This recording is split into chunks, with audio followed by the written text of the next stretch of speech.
My name is Julia. At 33 years old, I sat at my family's Thanksgiving table, staring at a $450,000 commercial loan document bearing my forged signature. My brother Brandon smirked while slicing his turkey as my parents demanded I sell my condo to cover his debts because I was just a low-level IT worker with no real future. They had no idea that my cybersecurity firm had just been acquired that morning.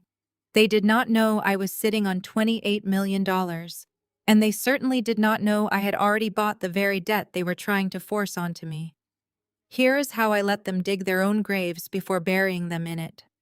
Before I continue this story, let me know where you are watching from in the comments below. Hit like and subscribe if you have ever had to stand up to family who underestimated your worth. Growing up in Westport, Connecticut meant that appearances were the only currency that truly mattered. Our childhood home was a sprawling colonial estate that looked like it belonged on the cover of a luxury real estate magazine. The perfectly manicured lawns, the grand double front doors, and the sweeping mahogany staircase in the foyer projected an image of absolute perfection. Inside those walls, however, the emotional reality was freezing cold. My parents, Thomas and Linda, had meticulously crafted a life built entirely on social standing and aggressive networking. They valued charm, relentless ambition, and visible wealth above all else. In their eyes, my older brother Brandon was the absolute pinnacle of success. He was loud, highly charismatic, and completely ruthless. He drove expensive sports cars, wore custom-tailored suits, and boasted constantly about his luxury car import business. I, on the other hand, was the quiet, analytical daughter who preferred writing code in the background. My parents viewed my introverted nature and passion for computers as an embarrassing character flaw. They considered my work to be a trivial hobby, barely acknowledging my existence unless it was to point out how drastically I fell short of Brandon's glowing example. Thanksgiving dinner had always been the ultimate performance for my family. This year was absolutely no different. The massive dining room table was set with my mother's finest crystal glasses, heavy silver cutlery, and a perfectly roasted turkey that looked like a prop from a television commercial. The air in the room was thick with the scent of expensive wine and roasted herbs, barely masking the underlying tension that always accompanied our mandatory family gatherings. I sat near the far end of the long table, quietly eating my meal and trying to remain as invisible as possible. I just wanted to get through the holiday without a major confrontation. Brandon sat at the head of the table opposite my father, holding court and loudly recounting a highly exaggerated story about his latest business trip to Europe. His wife Ashley sat right beside him, nodding eagerly and occasionally adjusting her diamond necklace so it would catch the light from the chandelier overhead. Everything seemed entirely normal for a typical holiday with my toxic family. I kept my head down, focusing intensely on my mashed potatoes, completely unaware that the solid ground beneath me was about to give way. The lively conversation and the clinking of expensive silverware halted abruptly. The sudden silence in the room was so thick and heavy that it felt suffocating. I looked up from my plate, sensing that the collective focus of the room had shifted directly onto me. Brandon reached down beside his chair and pulled a thick leather briefcase onto his lap. The sound of the metal clasp snapping open echoed loudly in the painfully quiet dining room. He reached inside and pulled out a dense packet of legal papers bound by a heavy black clip. Without a single word of warning, Brandon casually tossed the thick legal packet across the table. It landed directly on my plate with a heavy thud, splashing gravy and cranberry sauce onto the pristine white tablecloth. I stared at the papers, utterly bewildered by the sudden intrusion. Brandon leaned forward, resting his elbows on the table, and tapped a perfectly manicured finger against the bottom line of the visible page. "Sign the last page," he demanded, his voice completely devoid of warmth or request. It was an absolute command. I did not understand what was happening. I reached out with trembling hands and wiped a smear of gravy off the corner of the top page. The bold black letters at the top of the document came into focus, and my blood ran completely cold. It read, "Commercial Bridge Loan Agreement." My eyes frantically scanned the dense legal jargon, searching for context. Then I saw the principal amount listed in the center of the page, $450,000. The sheer size of the number made my breath catch in my throat. I flipped through the thick stack of papers, my heart hammering violently against my ribs. When I reached the final signature page, my entire world stopped spinning and simply froze. Right there on the line designated for the primary applicant was my name. But it was not just printed. My signature had already been expertly forged on the primary applicant lines, with my parents acting as the official witnesses to the fraudulent documents. The ink was bright blue, tracing the exact loops and slants of my personal handwriting with a terrifying calculated precision. And right beneath my forged name were the genuine, undeniable signatures of my mother and father. A wave of profound nausea washed over me. The betrayal was so deep and calculated that my brain struggled to process the visual evidence right in front of me. I looked up from the fraudulent papers, my eyes darting from Brandon to my father and finally settling on my mother. "What kind of sick joke is this?" I asked, my voice barely more than a strained, breathless whisper. I fully expected someone to laugh, to tell me it was a terrible prank, or to at least look ashamed of what they had done. Instead, the room remained entirely calm. My mother Linda reached for her crystal goblet, taking a slow, deliberate sip of her expensive red wine before setting it back down on the table. She looked at me with an expression of mild annoyance, as if I were a child complaining about having to eat vegetables. "Brandon's luxury car import business hit a minor snag recently," she stated smoothly, her tone perfectly conversational and chillingly detached. "He needed a temporary injection of capital to clear some inventory from customs. Since his personal credit is currently tied up in other important ventures, we simply used your social security number to secure a bridge loan." I sat completely paralyzed in my dining chair. They had stolen my identity. They had committed federal wire fraud. And they were discussing it over roasted turkey as if they had merely borrowed a cup of sugar from a neighbor. "You stole my identity to take out a $500,000 loan." I gasped, the staggering reality of their crime finally breaking through my initial shock. Linda sighed deeply and rolled her eyes, clearly exasperated by my reaction. "Do not be so dramatic, Julia," she scolded, waving her hand dismissively in the air.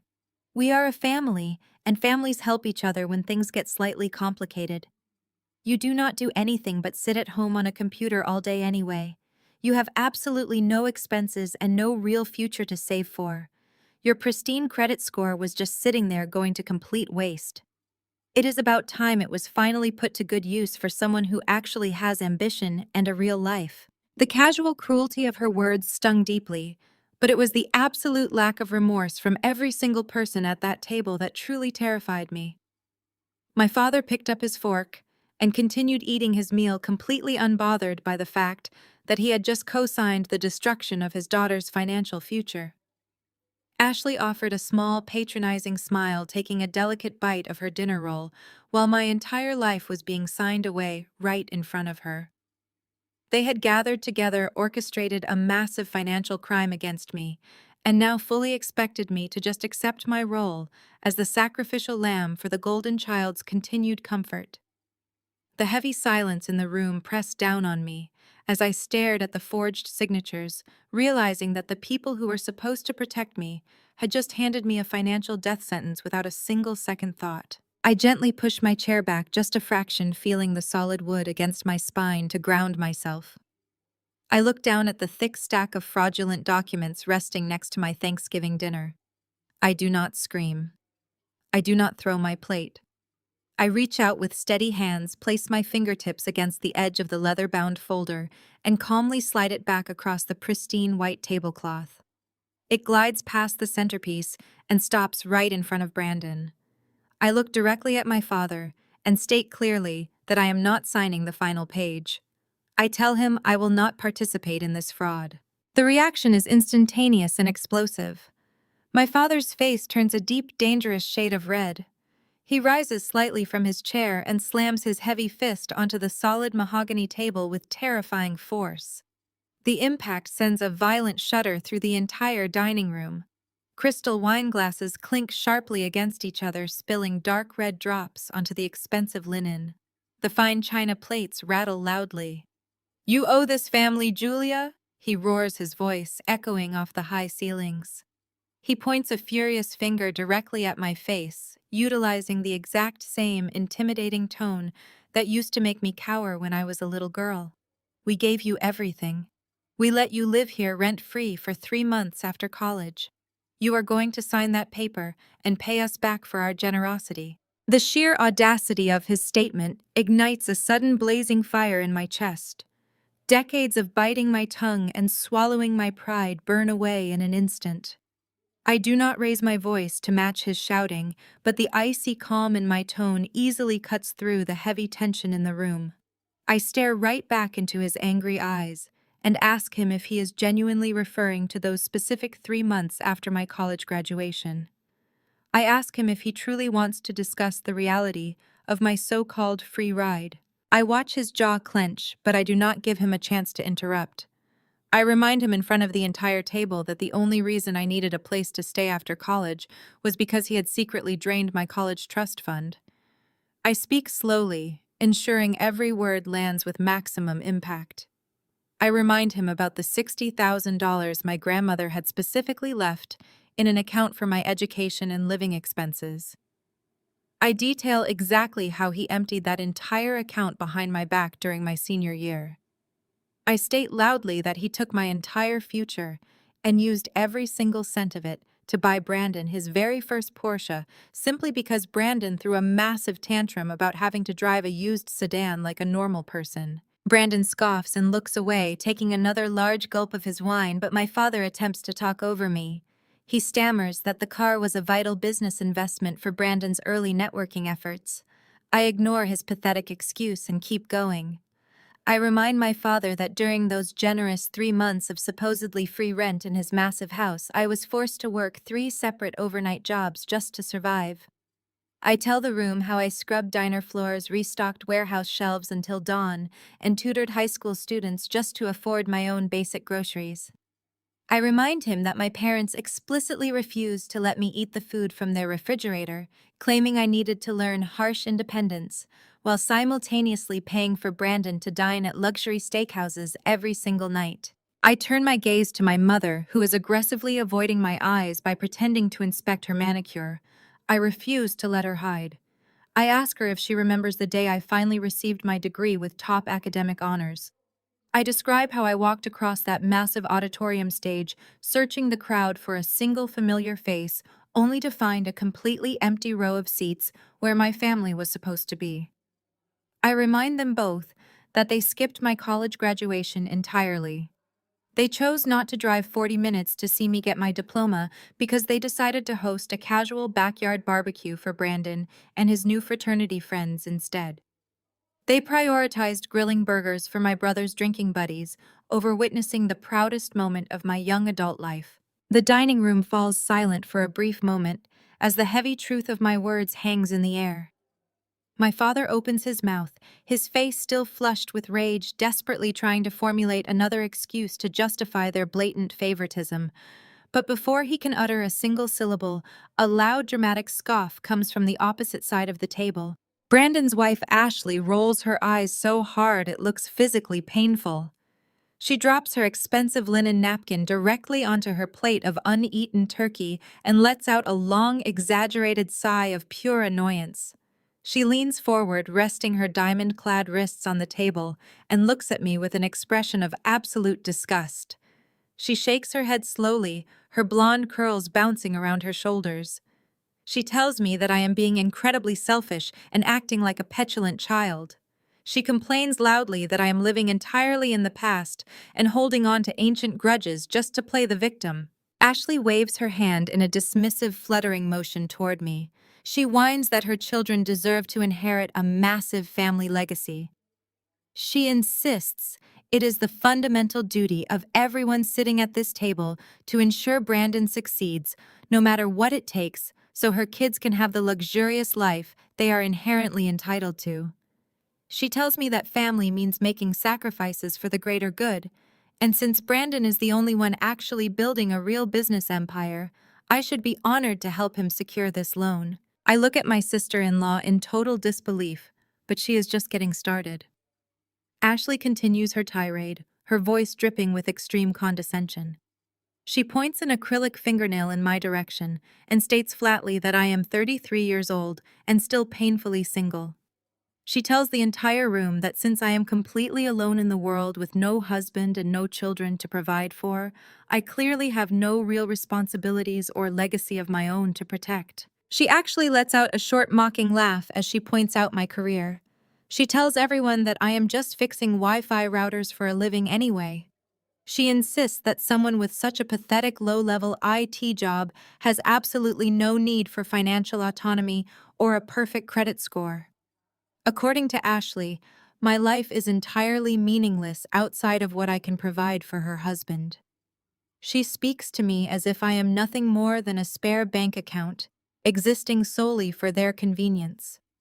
She demands that I stop throwing a temper tantrum, pick up the pen, and sign the documents immediately because I will never need a $450,000 line of credit to sit alone in my apartment fixing broken computers. Ashley does not stop there. She leans back in her chair and takes a sip of her sparkling water, looking down her nose at me. She tells me that I should be thanking them for involving me in something so important. She says that Brandon is taking all the actual risks running his luxury car import business, while I just hide behind a keyboard all day. She repeats that my credit score is completely useless to a single woman with no ambition. She tells me that I will never buy a large home, I will never need a commercial loan, and I will never build anything of real value. Therefore, hoarding my good credit is an act of pure selfishness against my own flesh and blood. The sheer delusion in her voice is mesmerizing. I look around the table at the four people who are actively trying to destroy my financial future. My father is still glaring at me, fully expecting me to cave to his demands as I always did when I was a teenager. My mother is pointedly ignoring the tension, acting as though demanding a child take on nearly $500,000 in fraudulent debt is just standard holiday dinner conversation. Brandon is completely relaxed, already spending the loan money in his head, completely unbothered by the fact that he has committed multiple federal crimes. And Ashley sits there wrapped in expensive jewelry, bought with my stolen college fund, lecturing me about financial responsibility and family duty. Every single one of them expects me to break down, apologize for being difficult, and sign my life away. They have spent over 3 decades training me to be the perfect scapegoat, the quiet daughter who absorbs their abuse and asks for nothing in return. They are so incredibly confident in their assessment of my life, so sure that I am just a low-level tech worker with no future, that they have left themselves completely blind to the reality of who I actually am. They think they have backed me into a corner from which I cannot possibly escape. I take a slow, deep breath, pulling oxygen into my lungs to steady the furious pounding in my chest.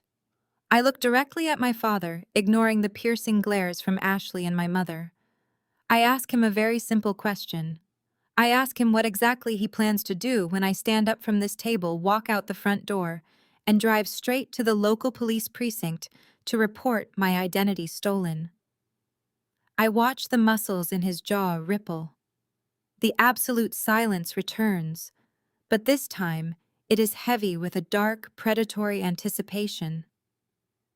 My mother sighs, picking up her linen napkin and delicately dabbing the corners of her mouth, as if my threat of involving law enforcement is nothing more than a minor breach of dinner table etiquette. She folds her hands neatly over her plate and leans forward, her eyes narrowing into cold, calculating slits. She tells me that I will do absolutely no such thing. She says it with the absolute certainty of a warden addressing a prisoner. My father pushes his plate away, the ceramic scraping harshly against the wood of the table. He shifts his massive frame, leaning his entire upper body toward me, using his physical presence to dominate the space. He lowers his voice into a dangerous, gravelly register that sends a genuine chill down my spine. He tells me that if I refuse to sign over the deed to my downtown condo, right here and right now, to act as collateral for this bridge loan, they already have a contingency plan in place. He casually explains that they will be the ones making a phone call to the authorities tomorrow morning. They will contact the bank executives and the local police department themselves. My heart stutters as I listen to the sheer malice unfolding from my own father's mouth. He states that he and my mother will officially report that I orchestrated this entire massive fraud myself to deliberately sabotage my brother. They will tell the investigators that I am a bitterly jealous, deeply disturbed woman who has always resented Brandon's massive success.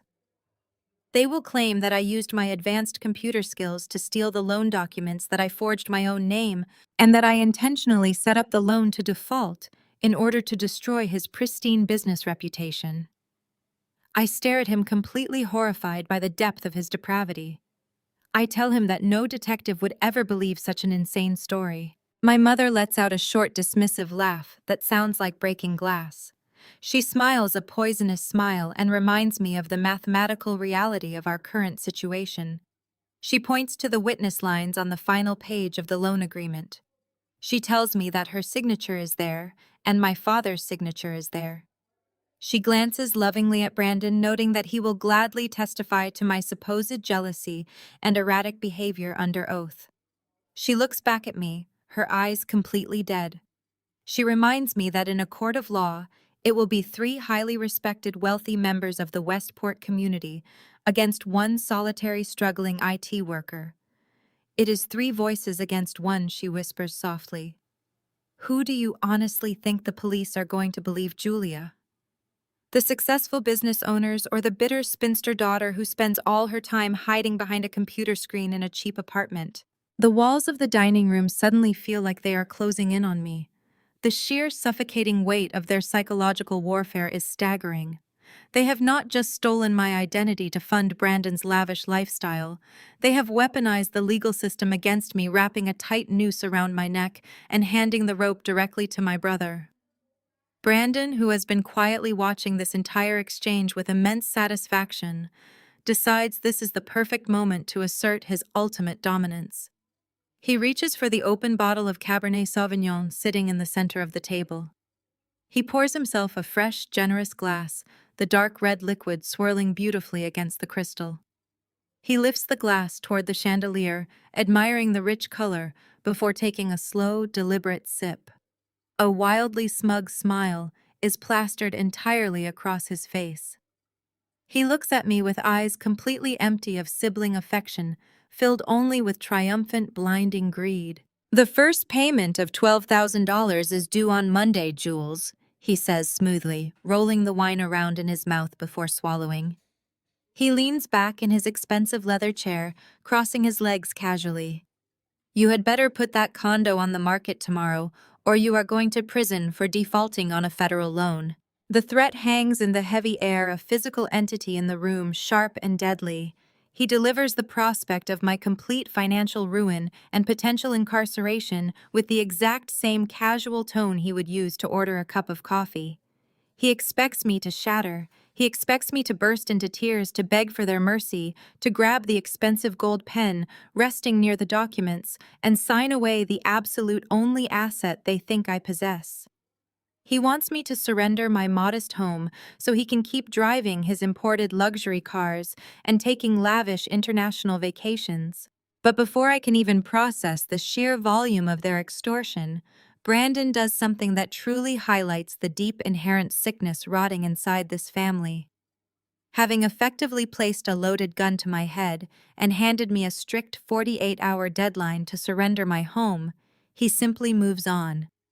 He smoothly shifts his posture, turning his body completely away from me and directing his attention back to his wife and my parents. The narrative abruptly pivots away from my impending doom and directly to his upcoming social calendar. Anyway, Brandon says loudly, completely changing the subject as if we were just discussing the weather. I was speaking with the caterers this morning about the menu for my business expansion party next weekend. We are going to need at least 3 more carving stations if we want to keep the investors happy. Ashley claps her hands together in genuine delight, her large diamond rings catching the light. She immediately launches into an intense, passionate monologue about the floral arrangements, insisting that they absolutely must import white orchids from Holland to perfectly match the color of the new dealership showroom. My mother leans forward, completely engaged, offering her highly critical opinions on the proposed appetizers and lecturing Brandon on exactly which local politicians he needs to personally escort to the VIP lounge. My father nods approvingly, slicing into a thick piece of roasted turkey and suggesting they hire a premium valet service to expertly manage the massive influx of luxury vehicles expected at the country club. They chat animatedly, casually passing the hot gravy boat and pouring even more expensive red wine, utterly ignoring the horrifying fact that they have just deliberately attempted to permanently destroy my entire life. The sheer juxtaposition is absolutely nauseating. I sit silently alone at the far end of the long dining room table, the fraudulent loan documents resting heavily next to my plate, completely surrounded by the festive sounds of clinking crystal and cheerful holiday conversation. They leave me completely isolated, trapped in an impossible corner, entirely convinced that my absolute destruction is already a guaranteed certainty. I stare down at the cold mashed potatoes on my plate, the ambient noise of their cheerful chatter buzzing in my ears like a swarm of angry hornets. My initial impulse is to scream, to flip the heavy mahogany table, to hurl my crystal water glass directly at the smug, entitled smile permanently plastered across my brother's face. I want to threaten them with high-priced corporate lawyers and federal investigators. I want to unleash the full force of my actual wealth and power right here in the middle of their perfect holiday dinner. But as I watch my mother carefully select a perfectly roasted carrot from the porcelain serving dish, and my father confidently pour himself another glass of expensive vintage wine, a chilling, absolute clarity washes over me. Outrage will achieve absolutely nothing here. Righteous anger will only give them the exact ammunition they are looking for to paint me as the unstable, hysterical daughter who needs to be heavily managed. If I fight back right now, loudly and defensively, they will simply close ranks. They will call the bank tomorrow morning and execute their threat to frame me before I have time to coordinate my own legal team.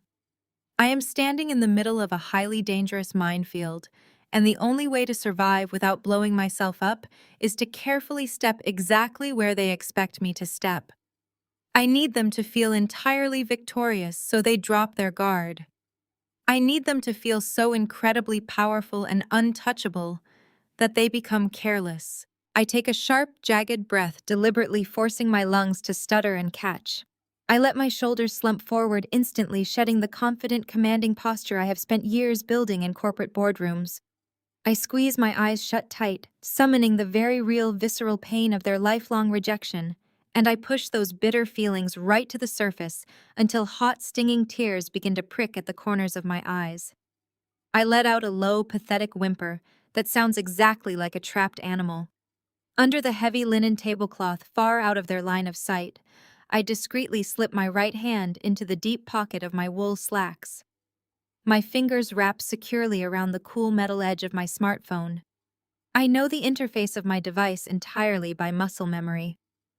I swipe up to unlock the glowing screen, tap the specific corner where my voice memo application sits, and press the large red record button.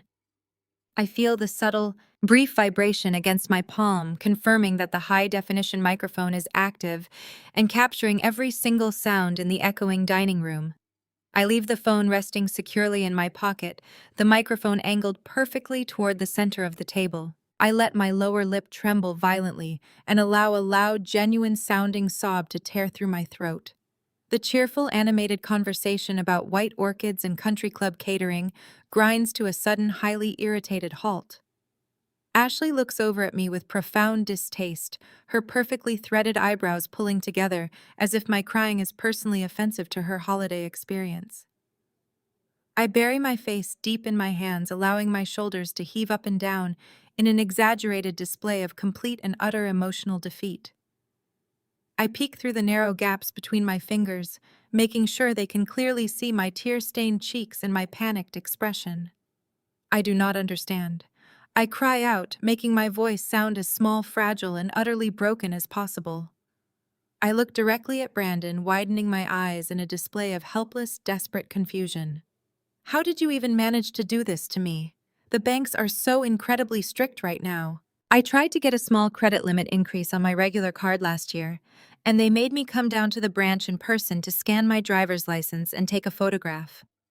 How could a commercial bank possibly approve a bridge loan for nearly $500,000 without me ever stepping foot inside the building or scanning my face? I watched the bait dangle in the air, perfectly tailored to exploit his greatest, most predictable weakness.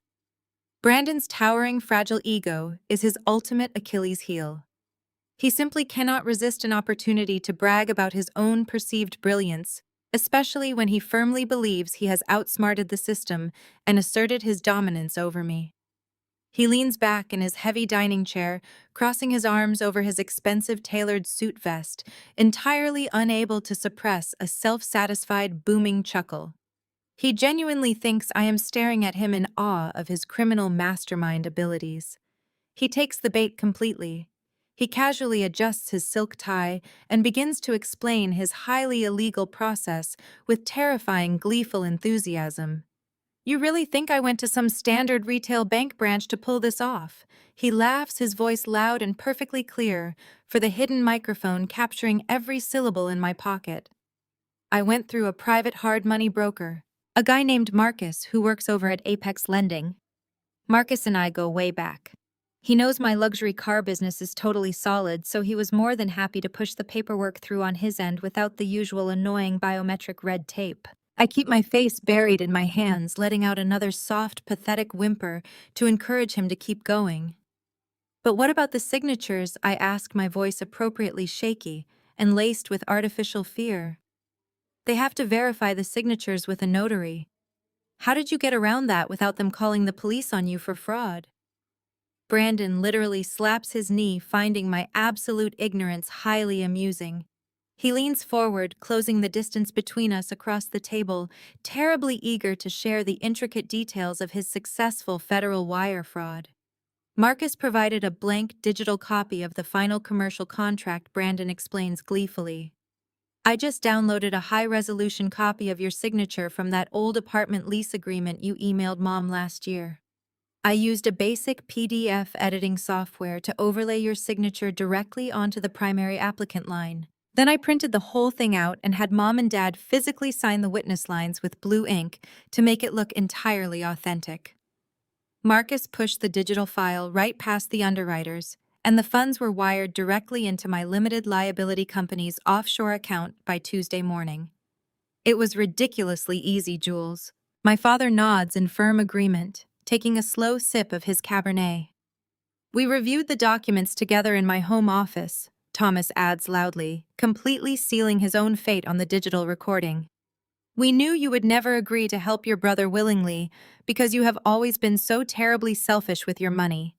So we simply did what needed to be done to protect the family business. Your mother and I signed those witness lines proudly. We are the ones who authorized the final transfer of funds." My mother chimes in from the other end of the table, her voice ringing clear as a bell. "We did it for the greater good of this family, Julia. You should honestly be thanking us for finally making you a productive member of this household. We saved Brandon's business, and all it cost was a few scribbles on a piece of paper." They sit there at the head of the table, smiling and sipping their expensive wine, completely oblivious to the horrifying fact that they have just willingly handed me a legally binding, crystal-clear audio confession to identity theft, forgery, and federal wire fraud. The digital recording currently saving in my pocket is absolute gold. It is the key to my total freedom. I slowly lower my hands from my face and look down at the heavy oak table. I let out one final shaky breath, playing the role of the thoroughly defeated scapegoat to absolute perfection. I tell them in a quiet, broken voice that I understand my position. I tell them that I cannot possibly fight them and that I will go back to my apartment right now to start looking for a real estate agent to list my condo in the morning. Brandon smirks triumphantly and tells me that is a very smart decision for my own survival. I stand up from the table, ensuring my legs look deliberately unsteady. I quietly retrieve my heavy winter coat from the grand foyer, pulling it tightly around my shoulders to ward off the chill. I do not say another word to any of them as I open the heavy front door and step out into the freezing Connecticut night. I leave them inside to cheerfully celebrate their hollow victory while I walk down the driveway armed with the exact weapon I need to utterly destroy them. My father's final booming voice follows me all the way down the grand front steps, echoing across the perfectly manicured lawn. He yells that I have exactly 48 hours to deliver the physical deed of my downtown condo to Brandon's company, or he will dial the police chief himself. I do not look back. I keep my head bowed low, wrapping my heavy wool coat tightly around my shoulders as I hurry down the sweeping driveway. I reach my reliable 5-year-old sedan parked near the stone gates, slide into the driver's seat, and push the lock button. Instantly, the entire performance drops. The panicked breaths cease completely. The forced tears dry up in the cold air. I reach into my deep pocket and retrieve my smartphone. The screen glows brightly in the dark cabin of the car. The red recording timer blinks steadily, currently sitting at just over 22 minutes of capturing pure, unadulterated extortion. I tap the screen, stop the recording, and immediately upload the audio file to 3 separate encrypted cloud servers. A slow, chilling smile spreads across my face. They actually believe they have won. They are absolutely certain that I am a helpless failure who will blindly surrender my only asset out of sheer terror. I start the engine and pull away from the affluent Westport neighborhood, leaving their toxic delusions in my rearview mirror. I do not fix Wi-Fi routers for a living. I am not a low-level tech worker stuck in a dead-end job. I am the sole founder and chief executive officer of Aegis Shield, one of the most rapidly growing cybersecurity firms on the East Coast. My parents and brother have spent the last decade mocking my modest lifestyle, assuming my frugality was a direct result of professional failure. They never bothered to ask why I lived so simply. If they had, they would have learned that I funneled every single ounce of my personal capital and every waking hour into scaling my proprietary encryption technology. While Brandon was taking out leveraged loans to lease luxury sports cars and buy expensive watches to project the illusion of extreme wealth, I was quietly building actual tangible power. I sacrificed everything to build Aegis Shield from the ground up without taking a single dime of outside venture capital. I maintained absolute ownership of my company because I knew what my technology was truly worth. I knew that one day the endless nights of writing security algorithms would pay off, and that day had finally arrived. The timeline of their catastrophic miscalculation is almost poetic. Just 12 hours before I walked into that disastrous Thanksgiving dinner, I was sitting in a very different room surrounded by very different people. At 9 o'clock sharp this morning, I stepped into the sleek glass-enclosed boardroom of a massive corporate law firm in Manhattan. Sitting across from me were the senior executives and lead acquisition attorneys of a massive Silicon Valley conglomerate. They had been aggressively pursuing a buyout of Aegis Shield for the past 8 months, wanting my threat detection software exclusively for their global infrastructure. The memory of that boardroom is crystal clear. The air was thick with professional respect, a stark contrast to the belittling atmosphere of my parents' dining room. The lead attorney for the conglomerate slid a thick leather-bound folder across the polished mahogany table. It looked remarkably similar to the folder Brandon had just tossed onto my dinner plate, but the contents were vastly different. This folder contained the final acquisition papers. My lead counsel, Vanessa, sat beside me and gave me a firm nod. I picked up a silver pen and signed my actual authentic name. When the ink dried on those documents this morning, my entire reality shifted permanently. The conglomerate acquired Aegis Shield in a cash and stock deal that defied standard market valuations. I retained my position as chief executive officer, operating as an independent subsidiary. The initial wire transfer cleared my private banking accounts just before noon. As I drive down the dark highway, I am officially worth $28 million in liquid cash and retained corporate equity. The sheer irony of the situation is almost suffocating. My family just spent an hour screaming at me, threatening to throw me in federal prison if I did not drain my modest savings to cover Brandon's $450,000 fraudulent loan. They thought that number was an insurmountable mountain that would crush me into obedience. To them, $500,000 was a life-ruining sum. To me, as of this morning, $450,000 is literally petty cash. I could pay off Brandon's pathetic debt with a single phone call and not even notice the deduction. But I have absolutely no intention of paying it off. I have no intention of saving Brandon from the massive hole he has dug for himself. As I grip the steering wheel, the fear and adrenaline completely evaporate, leaving behind a cold, calculating resolve. My father gave me a strict 48-hour deadline to surrender everything I have. He thinks I am rushing home right now to frantically pack my belongings and call a discount realtor. He believes that by Monday morning, he will have the deed to my home sitting on his desk. They do not realize that the clock is actually ticking down on them.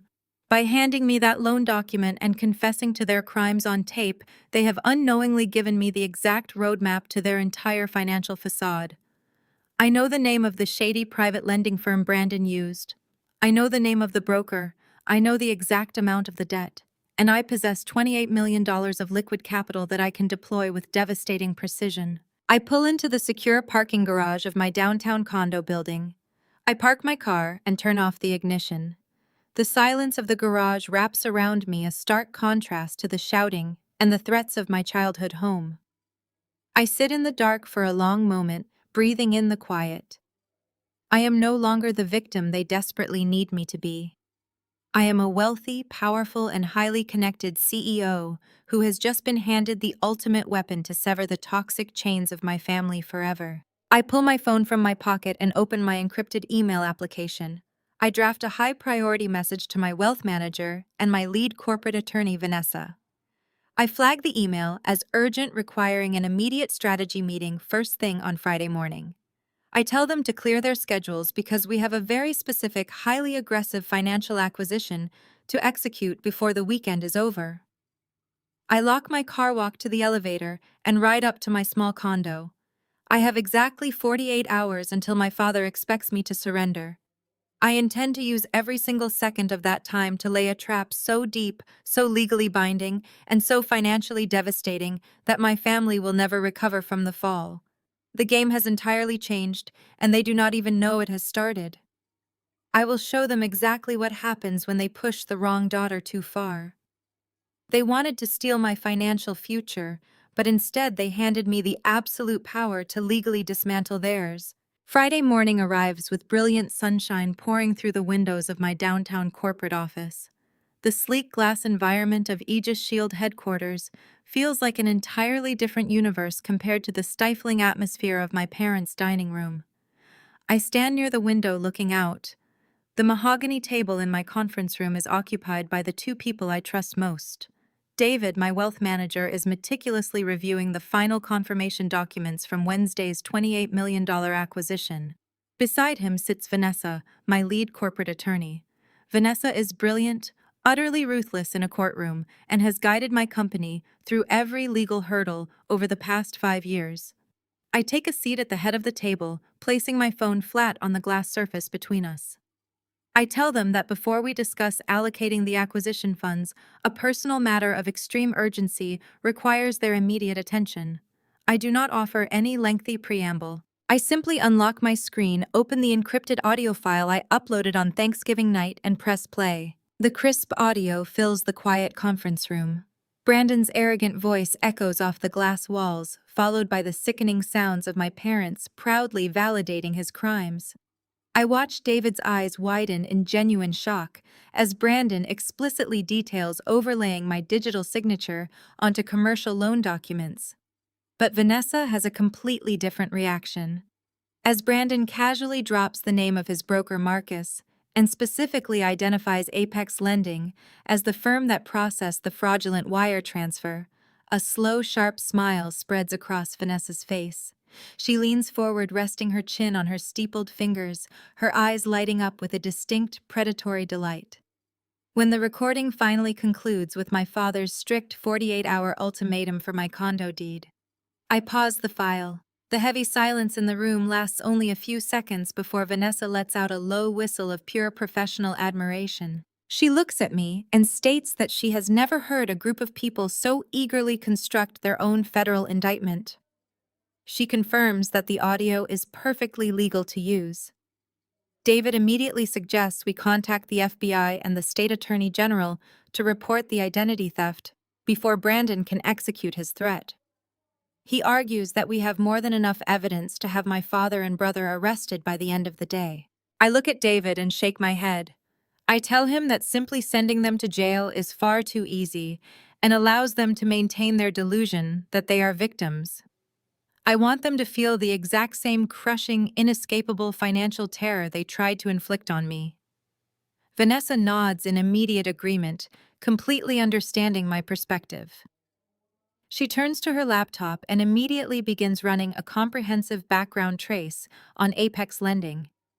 Her fingers fly across the keys as she accesses private corporate databases and financial registries. Within 20 minutes, she has compiled a massive digital dossier on the specific hard money lender Brandon utilized. She projects her screen onto the large monitor on the conference room wall, so David and I can see the data. Apex Lending is exactly the kind of shadow operation I expected. They are notoriously corrupt, known for targeting desperate borrowers, charging astronomical interest rates, and using aggressive collection tactics. However, Vanessa pulls up their most recent quarterly filings and points to a glaring red flag in their financial structure. Apex is currently facing a catastrophic, completely unmanageable liquidity crisis. They overleveraged themselves on a series of commercial real estate developments that completely failed last year. Right now, they are bleeding cash at a terminal rate and desperately trying to stay afloat by holding onto toxic high-risk loans. They are essentially a sinking ship, taking on water faster than they can bail it out. David analyzes the spreadsheet on the monitor, his financial expertise kicking into high gear. He notes that Apex is likely desperate for any immediate capital infusion just to meet their own margin calls. Vanessa leans back in her leather chair, tapping her pen thoughtfully against her chin.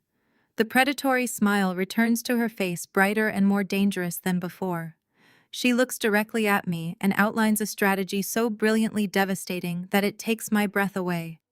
She tells me that with my newly acquired $28 million in liquid capital, we do not just have to report this fraud to the authorities and let the government handle it. We can take total control of the situation. Vanessa explains that large conglomerates and wealthy private investors frequently buy distressed debt portfolios from failing institutions for pennies on the dollar. Apex Lending is currently holding Brandon's fraudulent $450,000 note as an active asset on their books.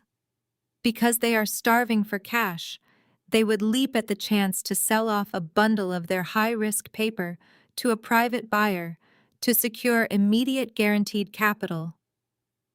Vanessa tells me that we can quietly set up a ghost holding company this morning. We can then use that holding company to approach Apex's parent organization before the banks close for the weekend and offer to buy a targeted segment of their distressed debt portfolio, explicitly including Brandon's commercial note. I sit perfectly still as the sheer magnitude of Vanessa's proposal washes over me. If we purchase the debt, I will literally become my brother's primary creditor. I will legally own the $450,000 loan that he fraudulently secured using my stolen identity. I will hold the absolute power to demand immediate repayment, enforce the penalty clauses, or foreclose on whatever assets his limited liability company actually possesses. By executing this move, I am completely removing the bank from the equation. I am taking the weapon my family tried to hold to my head and placing it directly into my own hands. David runs the numbers on his tablet, confirming that we can easily structure the purchase through a blind trust to ensure my name never appears on the initial transaction documents. Apex will simply see a faceless corporate entity offering them a financial lifeline, and they will sign over the debt without a second thought. Brandon will have absolutely no idea that his debt has been sold until the trap springs shut. The 48-hour deadline my father issued is rapidly approaching, but the fear that paralyzed me at the dinner table has been entirely eradicated. I look at Vanessa and David, the two people who recognize my actual worth and respect my intelligence. I tell them to execute the plan immediately.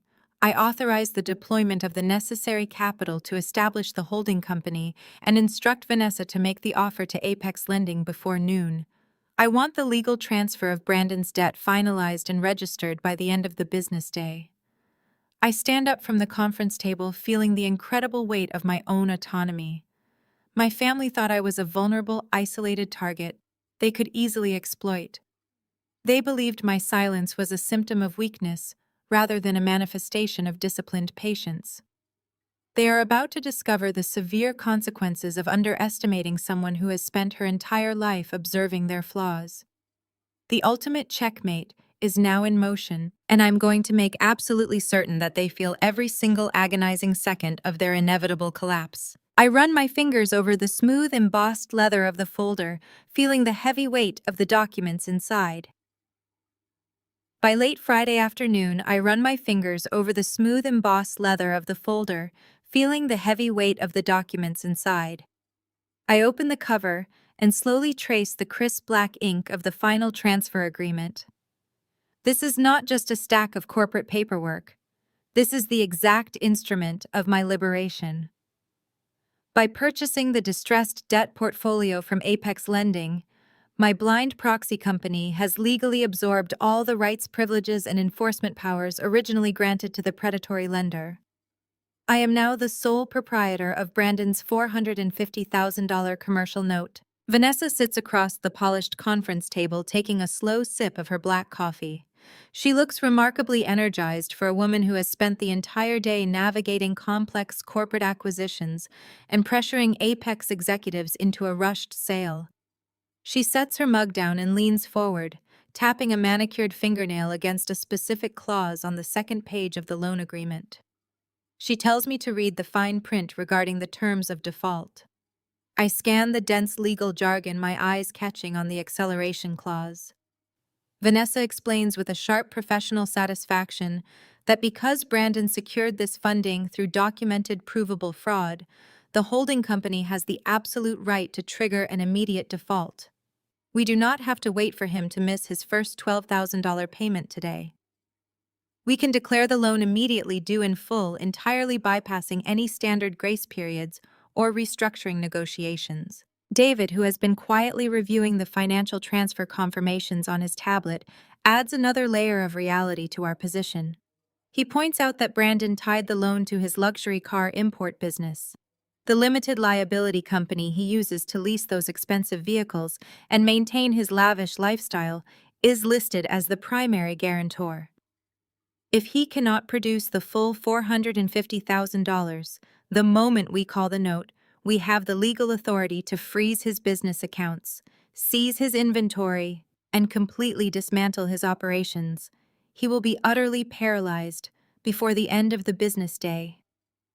I listen to my advisors lay out the precise mechanics of my brother's impending ruin, feeling a profound sense of calm settling deep into my bones. For 33 years, I was the anxious, eager-to-please daughter who absorbed every insult and bent to every demand. Now sitting in the quiet luxury of my own corporate headquarters, I hold the absolute power to dismantle their entire world. My personal cell phone buzzes against the glass table, vibrating violently as yet another notification pushes through. I do not flinch. I slowly reach over and pick up the device. The screen is littered with dozens of unread messages from my family, a relentless barrage of psychological warfare that has been escalating since I walked out of their dining room on Thursday night. I open the group chat and read the latest demands. Thomas has sent a harsh, demanding paragraph reminding me that the 48-hour deadline has completely expired. He states that he is currently sitting at his desk with the local police precinct's phone number pulled up on his screen. He warns me that if the physical deed to my condo is not delivered to Brandon's office by noon, he will make the call and report my supposed identity theft. Right beneath my father's threat is a message from Linda. She uses her signature blend of maternal guilt and venomous condescension. She tells me that she is deeply disappointed in my stubbornness, but not surprised by my selfishness. She writes that she prayed for me at church on Sunday, hoping I would finally realize that sacrificing my useless credit score is the only way to prove I truly belong in this family. She advises me to stop throwing a childish temper tantrum and drop the paperwork off to my brother so we can all move past this unfortunate unpleasantness. Finally, there is a direct message from Brandon. He does not bother with fake concern or parental authority. He simply sends a mocking photograph of a pristine white Porsche sitting on a showroom floor, accompanied by a text telling me to hurry up with the deed because he needs to clear the floor space for his new inventory. He is so completely blinded by his own arrogance that he cannot even fathom a reality where I do not surrender. I place the phone face down on the table, silencing their toxic voices. I look back at Vanessa and tell her that it is time to move forward. I want to execute the acceleration clause immediately. I want the formal demand letter drafted, finalized, and hand-delivered to Brandon's luxury car dealership today. Vanessa nods, a shark-like grin spreading across her face. She opens her laptop and begins pulling up the standardized legal templates, her fingers flying across the keyboard with practiced efficiency. She tells me that the demand letter will be issued directly from our blind proxy limited liability company. It will clearly state that the new creditor has discovered critical irregularities in the original loan application, specifically citing suspected identity theft and fraudulent signatures. Because of these severe covenant breaches, the lender is triggering the acceleration clause and demanding the immediate repayment of the $450,000 principal, plus all associated legal fees and penalty charges. David interjects, noting that we must handle the delivery with absolute precision. He suggests we use a specialized corporate courier service, someone who requires a direct verified signature from Brandon himself. We want to ensure there is a rock-solid paper trail proving that he received the demand letter and understands the exact nature of his financial peril. I agree with David's assessment. I want no loopholes, no room for my father to use his Westport connections to somehow untangle my brother from this mess. I want the reality of his situation to hit Brandon with the force of a freight train. As Vanessa finalizes the legal drafting, I walk over to the floor-to-ceiling windows and look down at the bustling city streets below. The morning traffic moves in a steady, relentless flow, completely oblivious to the massive shift in power occurring high above them. I think about my mother pretending to inspect her manicure, while my father threatened to send me to prison. I think about Ashley rolling her eyes and telling me that my life was completely meaningless outside of what I could provide for her husband. I think about Brandon pouring himself a glass of expensive wine, perfectly comfortable, destroying my entire future, just so he could maintain his hollow, superficial image of success.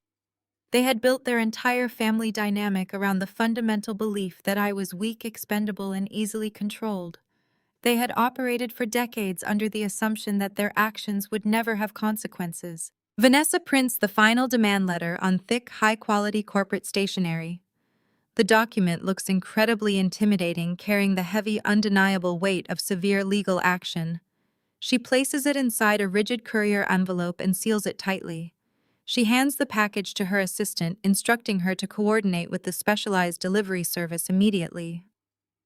The courier is instructed to drive straight to Brandon's massive showroom, locate him directly, and refuse to hand over the envelope to anyone else. I return to the conference table and sit back down, feeling a strange, hollow anticipation. The trap has been set, the bait has been taken, and the crushing weight of the anvil is currently in transit. My family believes they are waiting for a terrified, defeated woman to arrive with the deed to her only home. They believe they have successfully bullied me into total submission. They have absolutely no idea that the courier currently speeding toward the dealership is carrying the very instrument of their complete and utter destruction. I tell David and Vanessa that we will monitor the situation from here. Once the delivery is confirmed, the real chaos will begin. I know my family. I know their absolute refusal to accept defeat and their desperate need to maintain control. When Brandon reads that demand letter, he will not stay quiet. He will panic. He will call my parents, and they will immediately try to turn their rage onto me. I am perfectly ready for them. I have the resources, the evidence, and the absolute lack of mercy required to watch their fraudulent empire burn to the ground. Vanessa does not close her laptop. Instead, her eyes remain fixed on the glowing screen. She tells me that when a distressed debt portfolio is transferred, the buyer inherits the complete underwriting files associated with the purchase notes. This includes the financial disclosures the borrower submitted to the original lender. She explains that Apex Lending required extensive documentation before handing over nearly $500,000. Her fingers move rapidly across the keyboard as she parses through the raw data attached to Brandon's limited liability company. David stands behind her chair, peering at the spreadsheets she is extracting. The silence in the room stretches on for several minutes, broken only by the sharp clicking of keys and the soft hum of city traffic below our windows. I watch their reflections in the glass wall, noticing the way David's posture suddenly stiffens. He leans closer to the monitor, his brow furrowing in concentration. He points to a specific column of numbers and asks Vanessa to run a cross-reference on the primary operational accounts listed in Brandon's file. Vanessa nods and brings up a new set of financial statements. A cold, heavy realization fills the conference room as the truth of my brother's existence is laid bare on the screen. I walk back to the table and stand beside David. Brandon's luxury car import business is nothing more than a hollow shell. The glossy showroom, pristine inventory, and arrogant social media posts projecting endless wealth are entirely fabricated. The dealership itself operates at a staggering monthly deficit. Vanessa opens a ledger detailing his recent expenditures, revealing that the revenue generated from the few cars he actually sells is immediately siphoned out to cover massive personal debts. We trace hundreds of thousands of dollars flowing directly to offshore gambling accounts and high-end sports betting syndicates. We see charges for month-long vacations in Dubai and private yacht rentals in the Mediterranean, financed through high-interest corporate credit cards. Brandon is not a successful entrepreneur experiencing a temporary cash flow problem. He is a degenerate gambler and a chronic spender who has backed himself into a corner of severe financial ruin. The fraudulent loan he took out in my name was a desperate, panicked attempt to cover his gambling markers before his creditors came looking for him. David shakes his head in disgust, noting that a financial hole this deep does not happen overnight. He suggests that Brandon must have burned through every other available line of credit before turning to identity theft. He asks Vanessa to dig deeper into the historical collateral tied to the dealership to see who has been keeping this sinking ship afloat. Vanessa types a new query into the database, pulling the title histories and guarantor records linked to Brandon's previous business loans. When the results populate on the screen, the breath catches in my throat. I stare at the names listed on the guarantor documents: Thomas and Linda, my parents. Vanessa opens a separate window and runs an asset search on my parents' estate. For my entire life, the sprawling, manicured property in Westport was the ultimate symbol of their superiority. They used that house as a weapon, reminding me that their success was the standard I had failed to achieve. They hosted lavish parties, bragged about property values, and looked down on anyone in a lesser zip code. But the data on Vanessa's screen shatters that illusion completely. The pristine Westport mansion is completely underwater. According to the county records and attached credit reports, my parents took out a massive $1.2 million leveraged mortgage against the house 2 years ago. The funds from that mortgage were transferred directly into Brandon's failing company to bail him out of his previous financial disasters. They risked their retirement, their home, and their future to save their golden child from his incompetence. But the revelation does not end there. David points to the payment history on the leveraged mortgage. The account is marked with glaring red warning flags. My parents are severely delinquent on their payments. They have missed the last 4 consecutive monthly installments. The primary mortgage holder, a mid-sized regional bank, has already issued the final notices of default and is actively preparing to initiate formal foreclosure proceedings. The puzzle pieces snap into place with sickening clarity. This explains the absolute frenzy at the Thanksgiving dinner table. This explains my father's booming threats and my mother's forced tears. They were not just trying to protect Brandon from a little legal trouble. They were fighting for their survival. They needed the physical deed to my unencumbered downtown condo so they could immediately leverage it, bleed the equity dry, and use my hard-earned money to catch up on their delinquent mortgage. They were perfectly willing to throw me to the wolves to leave me homeless and bankrupt, to maintain their fake aristocratic facade for a few more months. They viewed my life, my security, and my future as acceptable collateral damage. I stepped back from the monitor, processing the sheer magnitude of their betrayal. The anger that sustained me through the weekend evaporates, replaced by a cold, calculating resolve that chills me to the bone. I am no longer looking at a family. I am looking at a parasitic organism that tried to consume me. I turn to Vanessa. I tell her we are not stopping with Brandon's commercial note. I instruct her to immediately contact the regional bank holding my parents' delinquent mortgage. I want her to use the same ghost holding company to approach the bank's distressed asset division before they formally file the foreclosure paperwork with the county clerk. Regional banks despise the lengthy, expensive legal process of forcing a foreclosure and dealing with property auctions. If we offer them a clean, immediate cash buyout for the defaulted paper, they will transfer the mortgage without hesitation. Vanessa's eyes widen slightly at the request, but she nods, her fingers returning to the keyboard to draft the initial contact email to the regional bank. David asks if I am absolutely certain about this course of action. He reminds me that acquiring a residential mortgage of this size is a massive escalation. I look David directly in the eye and tell him I have never been more certain of anything in my life. They tried to steal the roof over my head to pay for their own vanity. I want the deed to their home sitting in my secure vault by the time the sun goes down. I walk over to the small coffee station in the corner and pour myself a glass of water. My hands are perfectly steady. By purchasing that defaulted mortgage, I will completely control their fate. The bank will sign over the rights, and I will be the sole proprietor of the debt on their estate. I will have the legal authority to accelerate their loan demand payment in full, or proceed with the eviction and foreclosure myself. I will hold the strings to their entire financial existence. Every arrogant comment, every dismissive glance, and every cruel joke about my modest lifestyle has led them directly to this moment. They spent decades worshiping the illusion of wealth, while I quietly built the actual power to destroy them. The courier is already on his way to Brandon, and soon Vanessa will secure the paperwork for my parents' home. The trap is no longer just set. The jaws are snapping shut. The 48 hours leading up to Saturday evening pass in a state of absolute crystalline focus. I do not hear from my mother again after sending my reply. In her mind, my brief message is an unconditional surrender. She believes I have finally succumbed to the overwhelming pressure packed up my pride and prepared to hand over my only asset to save her precious son. She reads my promise to bring everything they deserve as a total capitulation. The delicious irony of that misunderstanding fuels my every move.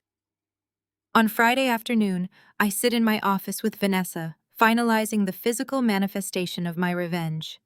Vanessa slides a thick matte black portfolio across my desk. Inside rests the certified legally binding transfer documents proving my absolute ownership of his fraudulent $450,000 commercial loan. Tucked right behind it is the paperwork from the regional bank, officially transferring my parents' delinquent $1.2 million mortgage to my holding company. I run my fingers over the heavy cardstock. This folder contains their entire financial existence. It holds the power to seize his inventory and evict my parents from their Westport mansion. I thank Vanessa, lock the portfolio in my safe, and spend the rest of the evening coordinating with my public relations director, Sarah. She assures me that the embargo on the corporate acquisition is securely in place. Forbes and TechCrunch have the story loaded and ready to publish. At exactly 8 o'clock on Saturday night, the news of my $28 million cash and stock buyout will hit the wire, complete with a detailed profile on my journey as a solo female founder. When Saturday morning arrives, I feel a profound sense of calm. There is no anxiety, no lingering fear of my father and his booming voice, and no dread regarding my mother and her cutting remarks. I treat myself to care I have denied myself for years. I visit a high-end salon downtown, letting professionals style my hair into sleek, sophisticated waves. When I return to my condo to dress for the evening, I remember the strict instruction to dress appropriately so I do not embarrass them in front of their country club friends. For years, I attended these functions in modest, inexpensive dresses, fading into the background, while my family paraded around in designer labels they bought on credit. Tonight will be an entirely different experience. I bypass the safe, invisible clothing in my closet and pull out a newly purchased dress. It is a stunning long floor-length gown in a deep midnight navy blue. It does not scream for attention with flashy logos or ostentatious sequins. Instead, it commands respect through flawless tailoring, heavy silk crepe, and an undeniable aura of quiet luxury. I pair it with a simple diamond pendant I bought to celebrate my first million in revenue 2 years ago, a milestone my family knows absolutely nothing about. I slip on a pair of classic stiletto heels, check my reflection in the mirror, and grab the matte black portfolio. The woman looking back at me is not the scapegoat of the Westport elite. She is the chief executive officer of a highly successful cybersecurity firm, and she is about to dismantle a fraudulent empire. The drive to the Westport Country Club takes just under an hour. The winding tree-lined roads are steeped in the fading golden light of the early evening. I pull my reliable sedan up to the grand entrance of the clubhouse, a massive colonial structure with sweeping white pillars and meticulously manicured lawns. The valet, a young kid in a crisp white uniform, steps forward to open my door. I hand him my keys, tip him generously, and walk up the steps with the black portfolio tucked securely under my arm. The main ballroom has been rented out for the business expansion celebration. I can hear the hum of affluent chatter and the soft clinking of crystal glassware before I even reach the double doors. I step into the room and take a moment to survey the scene. My parents have spared no expense to project their illusion of extreme wealth. Enormous floral arrangements center every table. Waiters in black ties circulate through the crowd carrying trays of champagne and incredibly expensive appetizers. A large banner hangs across the back wall, congratulating my brother on his new commercial venture and his unparalleled success in the luxury automotive industry. The sheer audacity of the display makes my stomach churn, but I keep my expression perfectly neutral. My brother is standing near the bar holding court with a group of older men who look like potential investors. He is wearing a tailored velvet tuxedo jacket, a smug grin plastered across his face as he spins whatever fabricated tale of business prowess he has invented for the evening.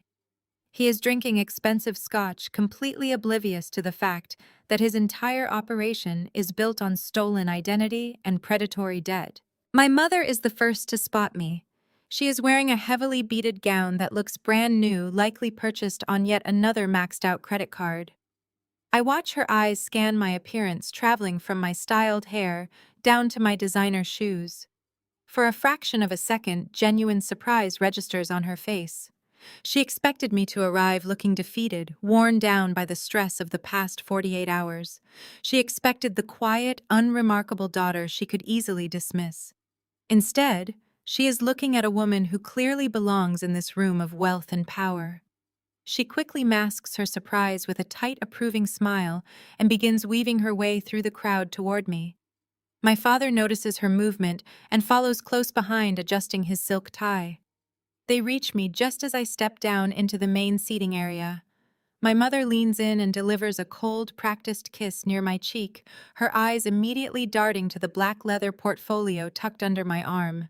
She whispers that she is glad I finally came to my senses and decided to support the family. She compliments my dress, noting that I finally made an effort to look presentable for this big night. My father nods in agreement, placing a heavy hand on my shoulder in a false display of paternal affection. He tells me that he knew I would do the right thing, assuring me that handing over the condo deed is a small price to pay to ensure my siblings' continued success. I do not flinch at his touch. I simply offer an incredibly hollow smile. I tell them that I brought exactly what they asked for, holding the portfolio just tight enough to let them see it.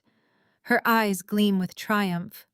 She suggests we find a quiet corner immediately so I can sign over the documents before the dinner begins. She wants to secure the asset before he finishes his drinks.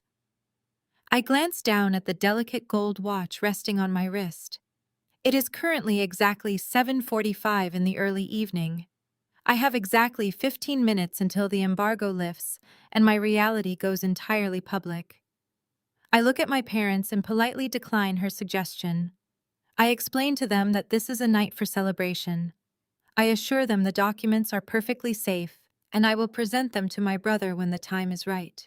The condensation on my crystal glass leaves a damp ring on the cheap white linen of my table.